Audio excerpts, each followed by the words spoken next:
Over the last few days, Joni and I have been watching our grandkids, Mila and Brody. Elise and Dustin just had a baby the other day, little boy, still waiting on his name. And I love my grandkids.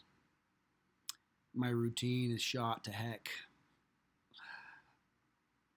Everything is upside down, all over the place.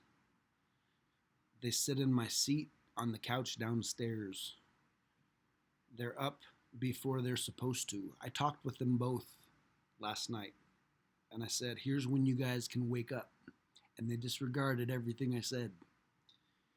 And I think perhaps, well, I love doing this. I love spending time with my grandkids. I know Joni does 100 times more than I do in helping care for them. But I think the thing that I miss the most is the alone time that Joni and I have grown accustomed to. We had many years where that was not the case because we were raising family, etc. But let's just say I've gotten super much spoiled by spending time with just my wife. And last night, as we're both nodding off, dead tired, dead to the world, ready to crash, just kind of had taken a moment to look at each other. It's like, tomorrow will be the day when it's just us. And it was just this wonderful encouragement of, even though we've seen a little bit less of each other than we normally do in our normal schedule, we're still there. Our love is still there. Our care is still there. Our routine will be on the other side of this. But the thing that came to mind after all of that, as I'm almost to dreamland, was the great encouragement that I felt from Jesus at that moment too. Not because the time is going to be over with the grandkids, but because I heard just this gentle reminder, I'm never going to leave you. I'm never going to abandon you. I will always be with you. And that brought so much comfort to my soul and to just permeated every aspect of my being.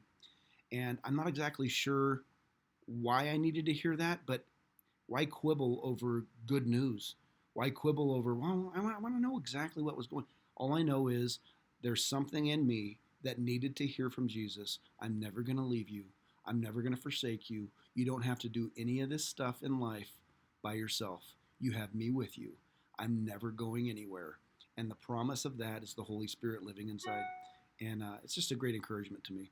And thought might be a point of encouragement to you as well. Wherever you happen to be, whatever's going on, He's never going to leave you. He's never going to forsake you. He stays as close to you as is humanly possible. There's even the interpretation of the Lord's Prayer when it says, Our Father in heaven, holy is your name. The Hebrew interpretation of that can be seen as, Oh, our Father in heaven, our Father who's as close as the very air I breathe, I declare you are holy. And just want to remind you, God's as close to you today as the air you're breathing in and breathing out. And He is working for you. He is working for your benefit. And He's looking to find ways to bless you and to give you a hope and a future. And I hope that's something that encourages you because He loves you desperately. God bless you.